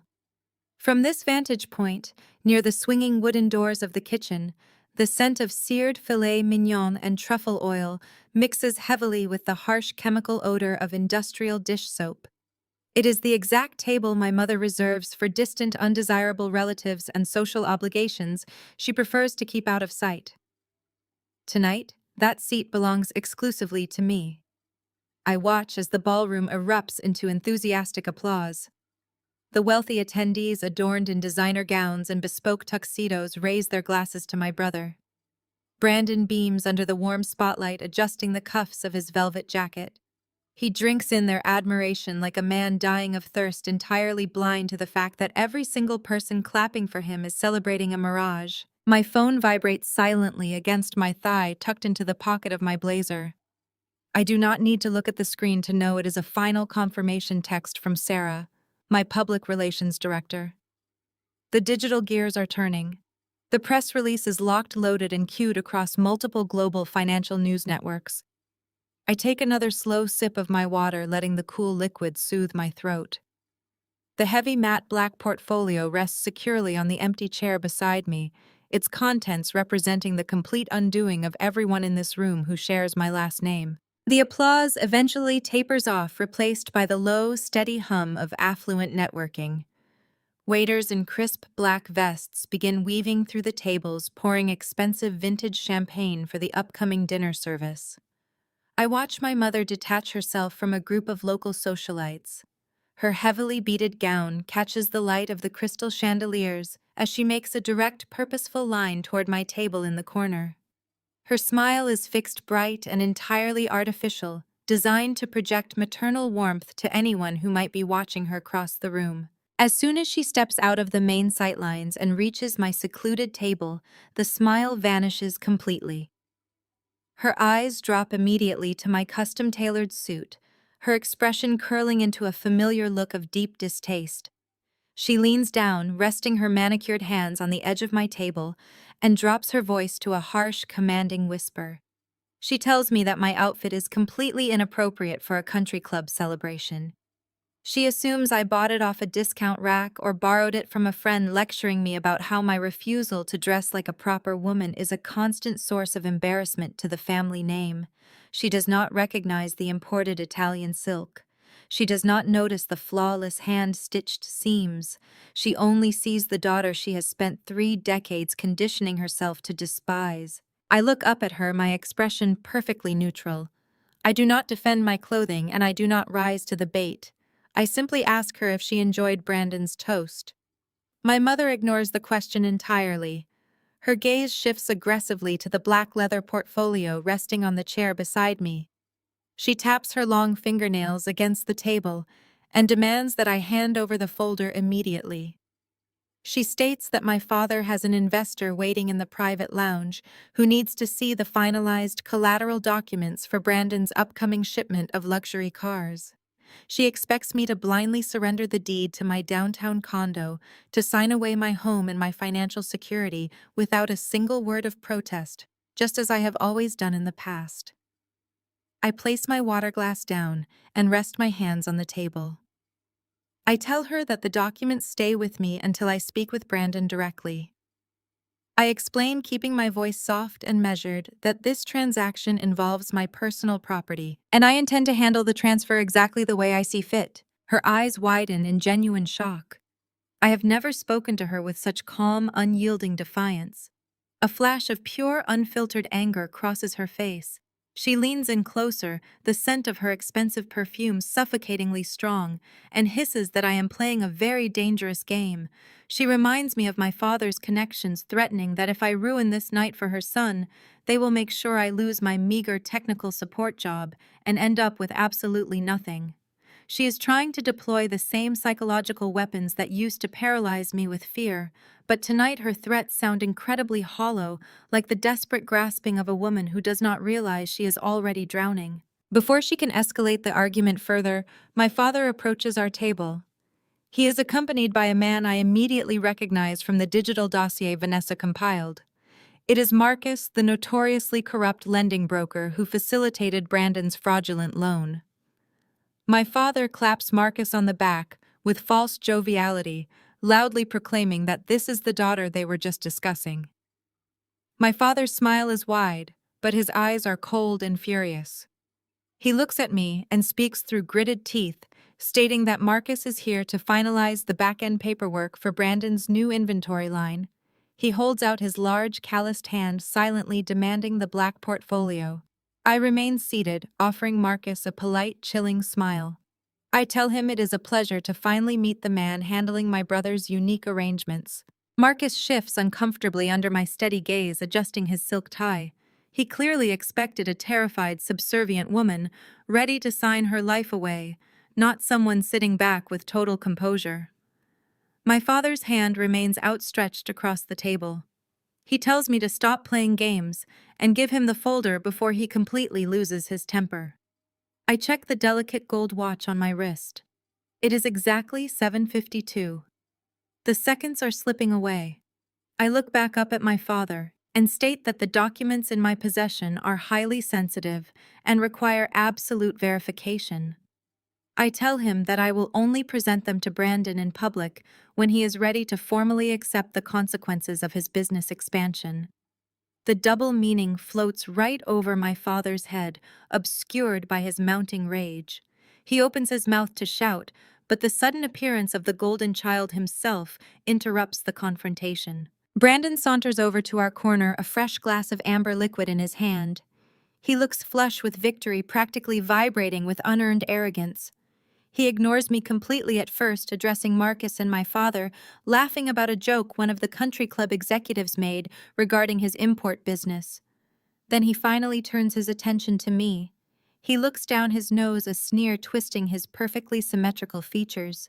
He tells me that he is surprised I actually showed up, joking that he entirely expected me to be hiding in my apartment. I look at my brother, feeling an intense, overwhelming wave of clarity. This is the man who forged my signature and drained my parents' retirement. I look at him and tell him that I would never miss a night this important. I assure him that the black portfolio contains exactly what he deserves, a complete resolution to all his outstanding debts right now. I pull my phone from my pocket. It is exactly 7:59. The digital screen glows brightly in my right hand, but Brandon does not give me time to explain. He gestures sharply to our father, his patience completely exhausted. Thomas immediately steps directly behind me, placing a very heavy hand on my shoulder. His grip is painfully tight as he forcefully steers me away from the crowded bar. They guide me down a carpeted hallway, pushing me through heavy oak doors into a private anteroom just off the main banquet hall. The noise of the party instantly mutes as the doors click shut, sealing us in a space designed for discreet negotiations. A long mahogany table dominates the center. Sitting at the far end is a man I have never seen before. He wears an ill-fitting gray suit and keeps his eyes glued to the polished surface. A brass notary stamp rests near his folded hands. He is clearly a paid-off crony brought in to make this extortion look like a standard transfer of assets. My mother remains in the ballroom to maintain the illusion of a happy celebration. I am completely alone with the three men who intend to strip me of everything. Brandon rips a stack of documents from his jacket pocket and steps aggressively into my personal space. He shoves the condo deed transfer paperwork hard into my chest. I have to catch the packet to keep it from falling. He thrusts a thick gold pen toward my right hand. He tells me that time is up. He orders me to sign the condo over to his limited liability company right now, or Dad makes the call to the bank to say I embezzled the loan funds. I do not take the gold pen. I let it slip past my fingers and fall to the carpet. I slowly cross my arms over my chest and look past my brother, locking eyes directly with my father.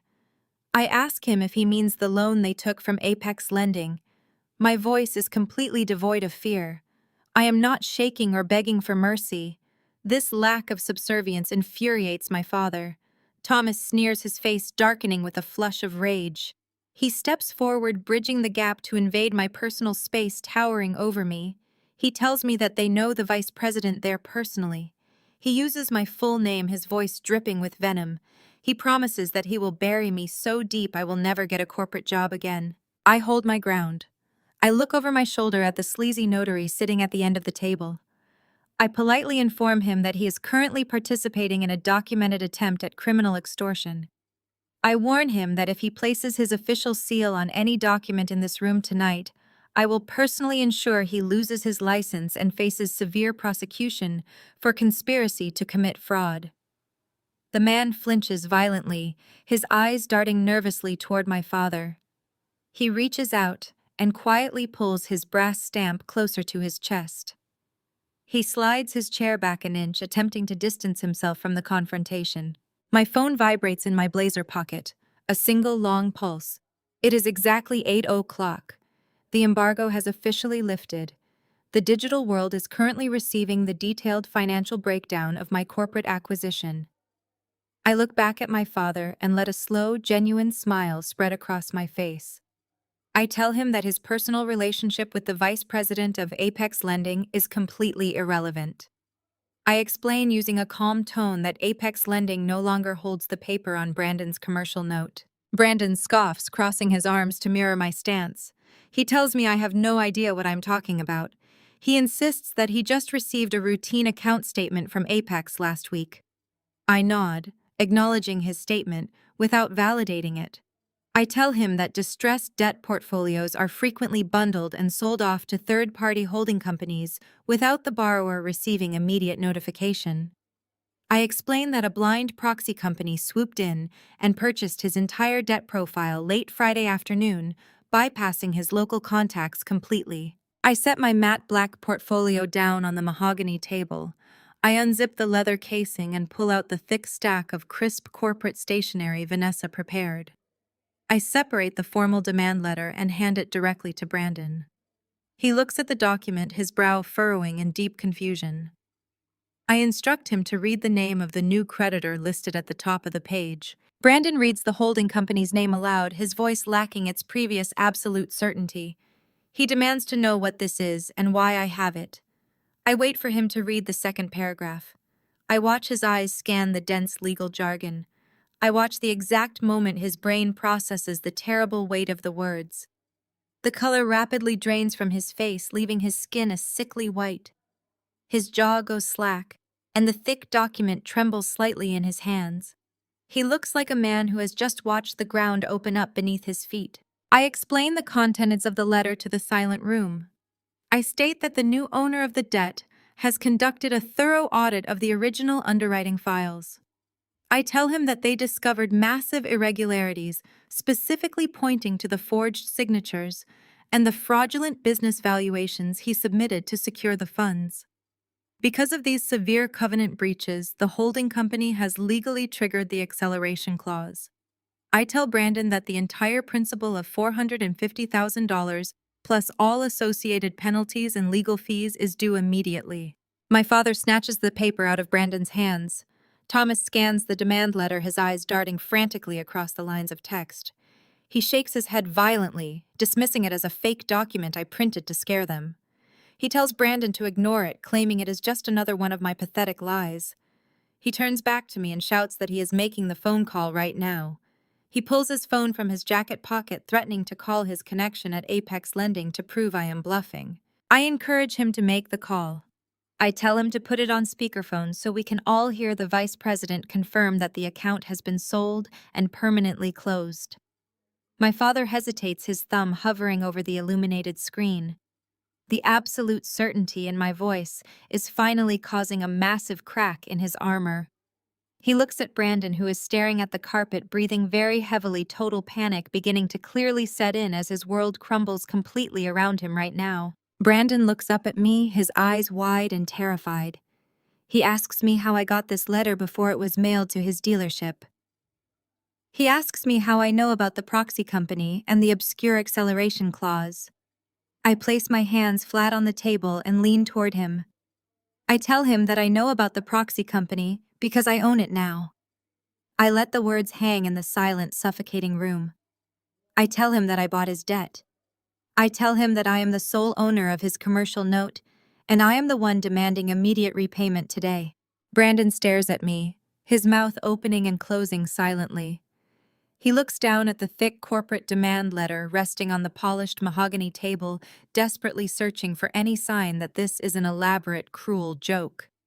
He reaches out with a trembling hand and picks up the document again, his eyes darting frantically over the embossed letterhead of the holding company.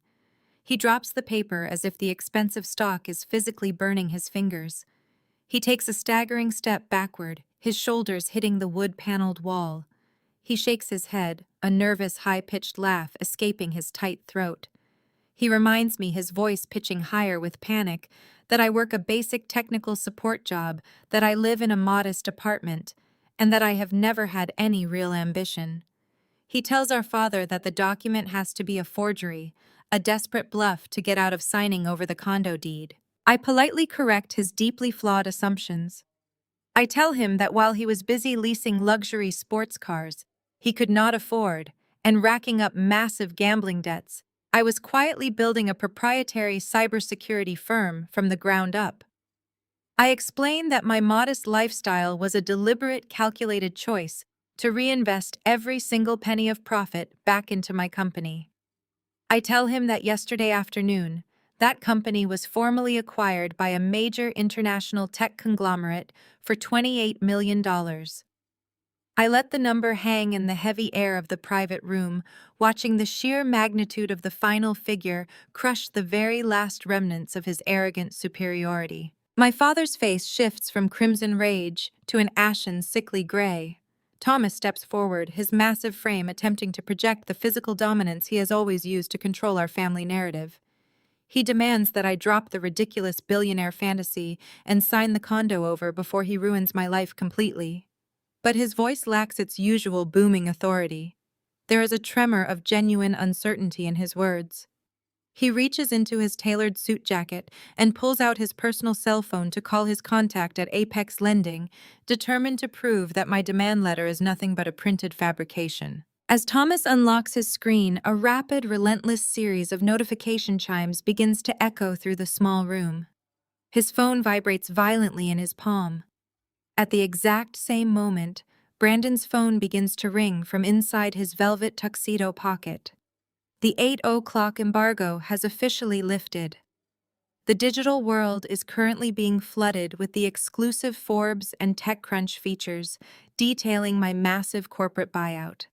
The articles highlight my journey as a solo female founder, the innovative nature of my software, and the staggering $28 million cash and stock acquisition. The sleazy notary sitting at the far end of the mahogany table watches the scene unfold with widening eyes. He has heard enough to realize that he has been dragged into a highly radioactive, federally complicated situation involving massive corporate wealth, fraudulent commercial loans, and documented extortion. The notary stands up abruptly, his heavy wooden chair scraping loudly against the carpet. He grabs his brass official stamp, shoves it into his battered leather briefcase, and snaps the latches shut. Thomas barks at him to sit back down and finish the job, but the man shakes his head vehemently. He practically sprints toward the side exit, slipping out the door and vanishing into the country club corridors. I turn my attention back to my father, who is staring blankly at the glowing screen of his smartphone. He is reading the breaking news alerts, his eyes tracking the headlines that confirm everything I have just told him. The illusion of his absolute control is shattering into a million pieces. I walk over to the mahogany table and pick up my matte black portfolio. I tell Thomas that we are not quite finished with our business. I unzip the leather casing and slide my hand inside, extracting the second thick stack of certified legal documents Vanessa prepared for me earlier today. I place the heavy packet directly in front of my father. I tell him to look at the paperwork. He hesitates, his hands shaking slightly before picking up the top page. I do not wait for him to read the dense legal text. I explain it to him with brutal clinical precision. I tell him that I know exactly how he funded Brandon's failing dealership. I explain that my proxy company ran a full asset search and discovered the massive $1.2 million leveraged mortgage he took out against the Westport mansion 2 years ago. I outline his financial sins, noting that he is currently 4 months delinquent on his payments, and that the regional bank was actively preparing to initiate formal foreclosure proceedings on Monday morning. I lean across the table, ensuring he hears every single syllable. I tell him that I used my newly acquired capital to approach the regional bank's distressed asset division this afternoon. I explain that banks hate the lengthy, expensive process of forcing a foreclosure, so they were more than happy to accept an immediate clean cash buyout for his defaulted paper. I point to the signature on the transfer deed. I tell my father that I am now the sole proprietor of his residential mortgage. I own the debt on the Westport mansion, and because he is severely in default, I have the absolute legal authority to accelerate the loan demand payment in full and proceed with the eviction myself. I tell him that he tried to steal my only home to save his fake empire, and as a direct result, I now own his. Through the heavy oak doors, the muffled sound of the celebration in the main ballroom begins to shift. The clinking of glasses and the soft hum of affluent networking stops. The string quartet ceases playing mid-measure. A new sound replaces the music, a rising murmur of shocked voices. Hundreds of smartphones in the ballroom are buzzing with breaking news alerts. The wealthy socialites, the potential investors Brandon was trying to impress, and the country club elite are all simultaneously reading the Forbes article featuring my face and my $28 million net worth. The stark contrast between my massive success and the hollow, fraudulent nature of my family's projected wealth is becoming entirely public knowledge. The heavy oak doors suddenly burst open. My mother rushes into the private anteroom, her face flushed and her eyes wide with frantic panic. She is clutching her phone in her manicured hand, the screen brightly illuminating her expensive, heavily beaded gown. She looks desperately at my father, then at Brandon, and finally at me. She loudly demands to know what is happening out there, her voice shrill and trembling with rage. She tells Thomas that everyone in the ballroom is staring at their phones, whispering my name, and pointing toward the private room. She says that Brandon's investors are walking out demanding answers about a tech acquisition they know nothing about. She sees Brandon hyperventilating against the wood-paneled wall and Thomas standing completely frozen, clutching a stack of foreclosure documents. She asks me what I have done to her family. I look at my mother, feeling a profound, absolute sense of peace, and tell her that I simply brought them everything they truly deserve. Before the heavy oak doors can even swing completely shut behind my mother, a large figure pushes forcefully past her into the cramped anteroom. It is Arthur Pendleton, one of the wealthiest and most prominent local investors Brandon had been desperately trying to court all evening. Arthur is breathing heavily, his face flushed not with anger, but with absolute bewilderment. He ignores my mother entirely and marches straight toward the mahogany table. In his hands, he grips a silver iPad, the screen glowing brightly in the dim light of the private room. He looks at Brandon, then at my father, and finally his gaze locks onto me. He asks, his voice trembling with a mixture of shock and newfound reverence, if the woman on the screen is actually Julia. He turns the iPad around so the entire room can see it. The display features the homepage of Forbes, dominated by a high-resolution portrait of me standing in the center of my corporate headquarters. I am wearing the exact same custom-tailored suit I have on right now. The massive, bold headline blares across the screen, announcing that cybersecurity maverick Julia has officially sold Aegis Shield for $28 million.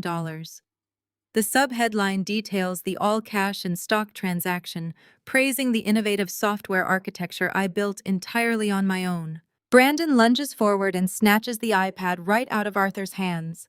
He stares at the screen, his eyes darting frantically back and forth across the text. He reads the headline over and over again as if trying to force the words to rearrange themselves into a reality he can understand. The sheer terror that had consumed him just moments ago, the suffocating fear of the demand letter and his impending bankruptcy, completely drains from his face. It is replaced almost instantly by a terrifying, feverish red flush that creeps up his neck and blotches his cheeks. I watch the exact second the zeros register in his mind.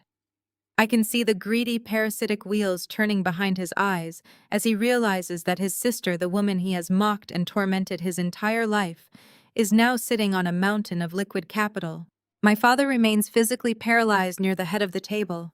He drops the stack of foreclosure documents onto the polished wood, the paper scattering untidily. His mouth opens and closes soundlessly as he tries to process the impossible collision of facts. In his left hand, he holds the proof that I have purchased the debt on his home and have the power to evict him. On the glowing screen in his son's hands, he sees the proof that I am worth more money than he has ever seen in his lifetime. The patriarchal dominance he has wielded like a weapon for decades crumbles into ash. He is no longer the wealthy patriarch disciplining a wayward daughter. He is a broke, desperate man standing in the shadow of a self-made titan. My mother steps closer to Brandon and peers over his shoulder at the article. She reads the headline, her breath catching audibly in her throat. She looks from the iPad to my face, her eyes wide with a profound, terrifying realization. The daughter she constantly called a disappointment, the woman she banished to the cheap seats at every country club dinner, is currently the most important and powerful person in the entire building. The silence in the room is absolute, broken only by the distant, muffled sounds of the panicked guests outside the doors. Arthur breaks the silence first. He looks at Brandon with deep disgust, asking why Brandon was pitching him a desperate, highly leveraged investment opportunity for a failing dealership when his own sister is sitting on a $28 million tech acquisition. Arthur shakes his head, mutters that the entire family must be running some kind of sophisticated scam, and demands that his financial advisors look into Brandon's actual operational status immediately.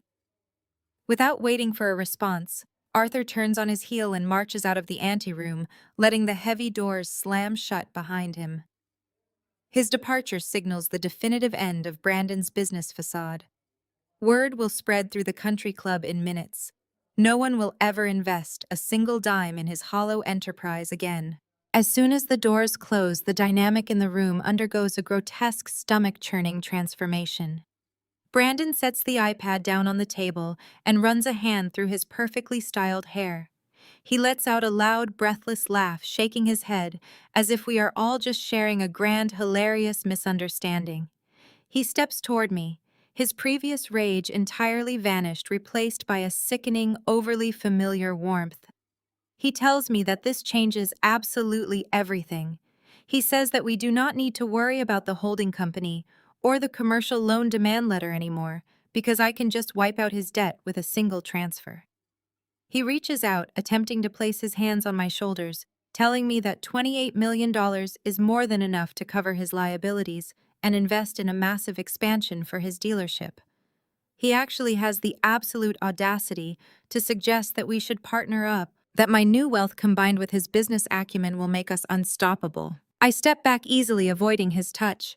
I look at him with pure, unadulterated revulsion. I tell him that I am the holding company. I remind him of the demand letter sitting right next to the iPad. I explain, speaking slowly so the reality pierces his delusion, that I did not buy his debt to forgive it. I bought his debt to own him. I tell him that I will not be transferring a single dollar to cover his gambling markers or his fraudulent business practices. I expect the $450,000 paid in full by Monday morning, or I will execute the acceleration clause, seize his entire inventory, and freeze every single bank account tied to his name. My mother steps forward, her hands raised in a placating, desperate gesture.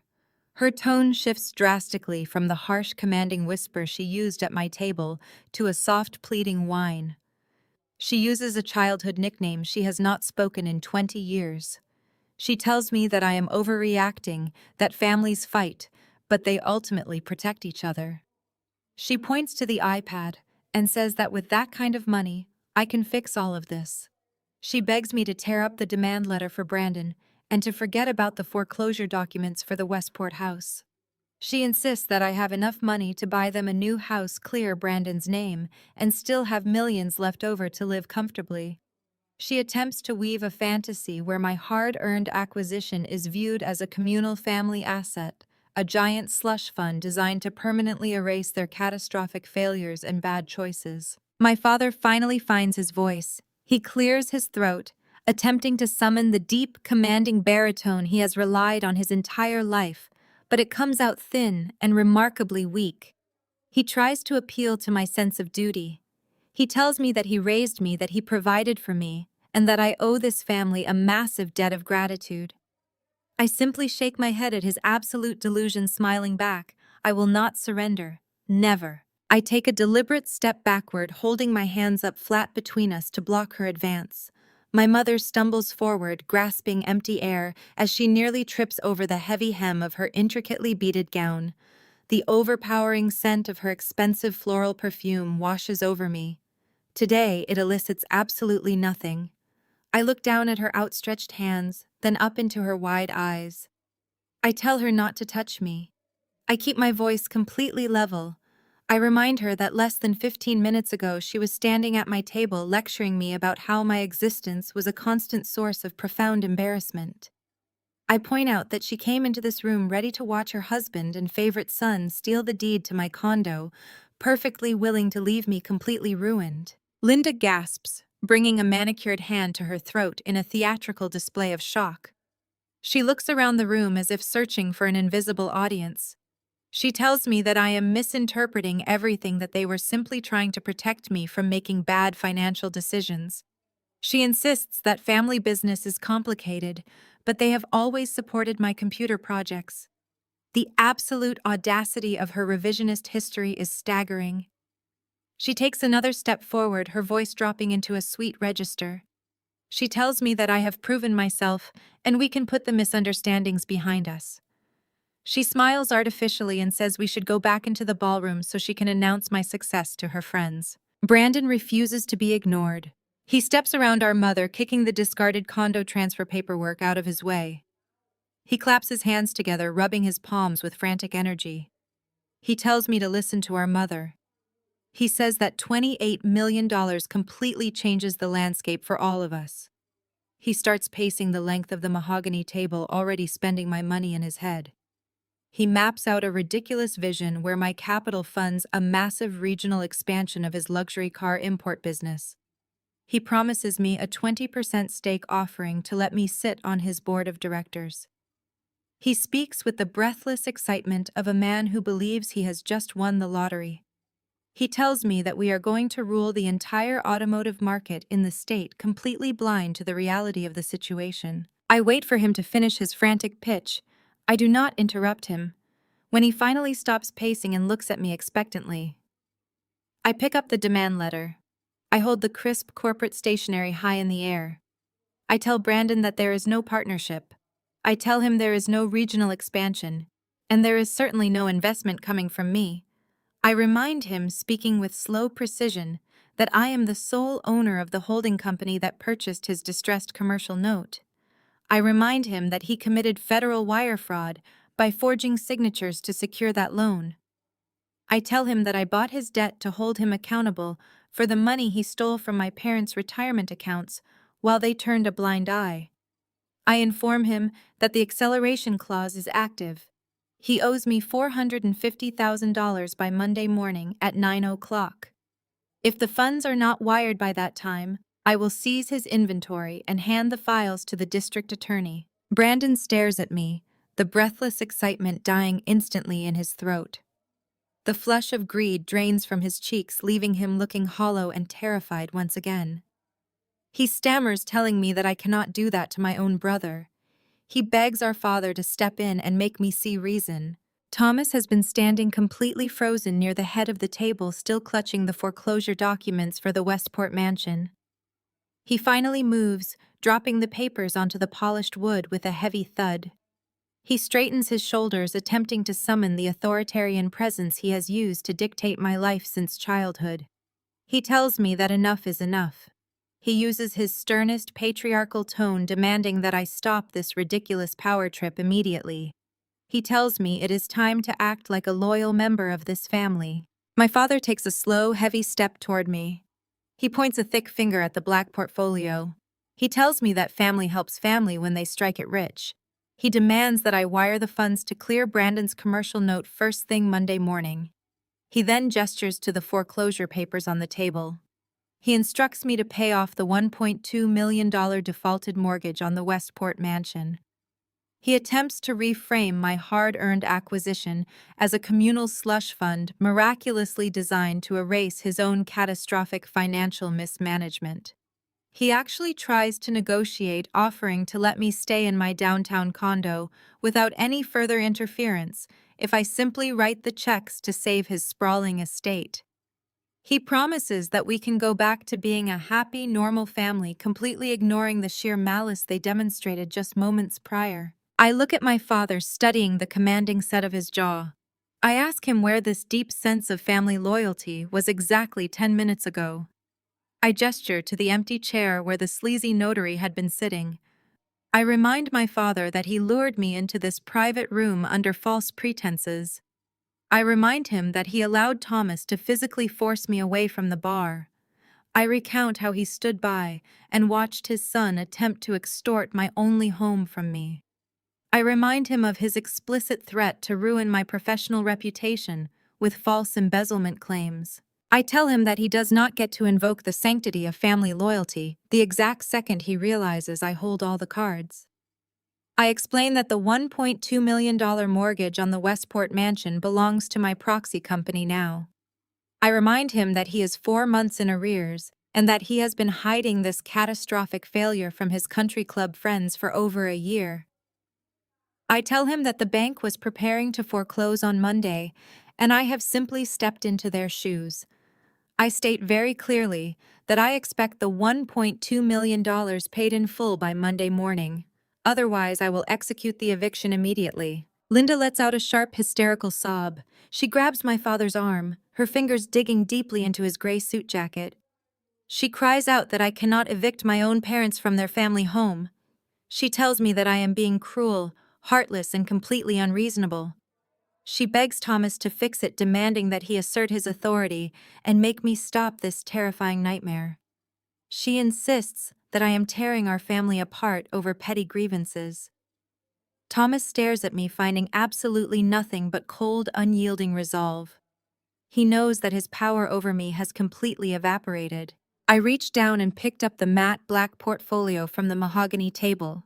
I zipped it shut slowly, letting the sharp sound cut through the room like a final verdict. Brandon was still on his knees, his tuxedo wrinkled, his face drained of every ounce of arrogance he had carried into this building. My father stood beside him, clutching the foreclosure documents like they were written in a language he could no longer understand. My mother kept looking from one man to the other, searching for someone to rescue her from the consequences they had all created together. I looked at Brandon first. I told him the commercial note was due by Monday morning at exactly 9 o'clock. If the full balance was not wired into my holding company's account by then, my legal team would seize his inventory, freeze the business accounts attached to the dealership, and send the complete underwriting file to the district attorney. No extensions, no private family negotiations, no emotional discounts for a brother who had forged my name and tried to steal my home. Then I turned to my father. I told him the 30-day eviction notice for the Westport mansion would be served first thing Monday morning.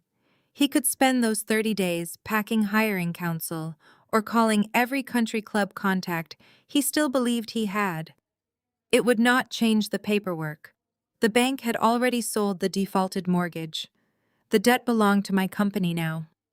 The house he had used for decades as proof of his superiority was no longer a throne. It was collateral. Linda let out a broken sound and reached for my arm. I stepped back before her fingers touched me. She whispered my childhood nickname and begged me not to destroy the family. I looked at her and felt nothing but exhaustion. I told her the family had destroyed itself the moment they decided my life was disposable. They had not asked for help. They had committed fraud, threatened me with prison, and tried to strip me of the only home I owned. What was happening now was not cruelty. It was consequence. Thomas tried one final time to raise his voice. He told me I would regret humiliating him in front of everyone. But even he could hear how empty the threat sounded. Outside the heavy oak doors, the ballroom had gone quiet. The investors were reading the articles. The country club guests were whispering my name. The empire my family had spent decades performing had collapsed in real time, and there was nothing left for him to command. I walked to the door with the portfolio tucked beneath my arm. Behind me, Brandon whispered that he was sorry. I did not turn around. I told him he was not sorry when he forged my signature. He was not sorry when he ordered me to sign over my condo. He was only sorry because for the first time in his life, no one was coming to save him. My mother called after me one last time, her voice shaking. She asked where they were supposed to go and what they were supposed to do now. I paused with my hand on the brass handle. Without looking back, I told her they were intelligent people and I was confident they would figure something out. Then I opened the door and stepped into the hallway, leaving them alone with the ruin they had built. By the time I reached the main banquet hall, the entire atmosphere had changed. I glide through the carpeted hallway and merge back into the main banquet hall. The glittering chandeliers cast a warm golden glow over the wealthy attendees, but the atmosphere has fundamentally shifted. Word has already begun to spread. I can see it in the wide eyes and the hushed whispers as people pause their conversations. The crowd literally parts for me as I make my way toward the grand entrance. Nobody even attempts to stop me. Nobody asks any questions. The valet brings my car around, and as I step out into the crisp, cool night air, I take my first genuine breath in 30 years. The suffocating weight of their constant judgment is completely gone. The following 48 hours unfold exactly as I predicted. Brandon does not miraculously find a buyer for his overpriced, leveraged inventory. He does not secure a last-minute loan because his credit is entirely destroyed by the fraudulent applications he filed in my name. When Monday morning arrives and my holding company account remains empty, I give the order. My legal team executes the acceleration clause without a single ounce of hesitation. The process is incredibly swift and entirely brutal. The authorities seize his commercial lot before noon. The district attorney reviews the unedited underwriting files, taking particular interest in the forged signatures. Brandon is forced to declare absolute bankruptcy to avoid a lengthy prison sentence, trading his custom-tailored suits for a poly-blend uniform.